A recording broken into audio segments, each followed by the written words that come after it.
रायपुर से बड़ी खबर। राष्ट्रीय शिव संगठन महामंत्री ने ली बैठक। सीएम और मंत्रियों की ली बैठक के बाद डिप्टी सीएम अरुण राव का बयान। आज हमने सामूहिक रूप से मन की बात कार्यक्रम को सुना। इसके बाद प्रदेश में चल रही गतिविधियों पर चर्चा हुई। विकसित भारत संकल्प यात्रा को सफल बनाने की चर्चा हुई। राष्ट्रीय बैठक में जो निर्णय लिए गए उसका पालन किए जाने पर भी चर्चा हुई। छत्तीसगढ़ में 11 की 11 सीटें हम जीतेंगे, इस लक्ष्य से काम करेंगे। लोकसभा चुनाव में कांग्रेस के जीत के दावों को लेकर कहा। विधानसभा चुनाव में भी कांग्रेस जीत का दावा कर रही थी। अब की बार 75 पार का नारा लगाया गया था। पिछला लोकसभा चुनाव हमने कांग्रेस की सरकार बनने के बाद लड़ा। 11 में से 9 सीट हमने जीती थी। इस बार 11 की 11 सीटें भाजपा जीतने वाली है।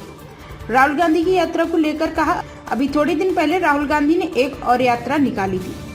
उसके बाद यात्रा के बाद विधानसभा चुनाव में कांग्रेस की सरकार चली गई। इस यात्रा का भी कोई लाभ कांग्रेस को नहीं मिलने वाला है। कांग्रेस मोदी जी का मुकाबला नहीं कर पा रही है।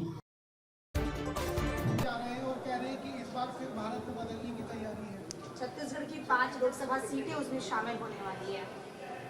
अभी थोड़े दिन पहले और एक यात्रा राहुल गांधी जी कांग्रेस पार्टी की निकली थी।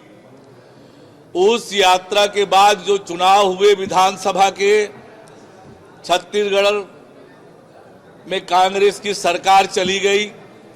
राजस्थान से कांग्रेस की सरकार चली गई। मध्य प्रदेश में बड़ी उम्मीद पाल के बैठे थे, वहां भी कुछ नहीं मिला।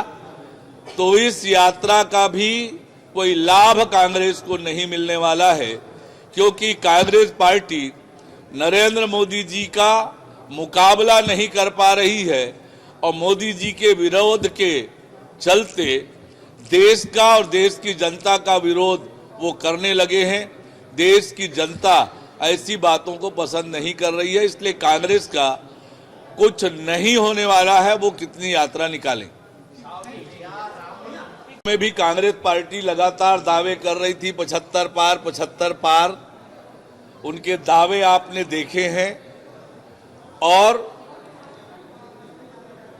पिछला लोकसभा चुनाव हमने कांग्रेस की सरकार बनने के लगभग 4 महीने बाद ही लड़ा और 11 में से 9 सीटें हमने जीती थी। और इस बार 11 की 11 लोकसभा सीटें भारतीय जनता पार्टी जीतने वाली है। Thank you.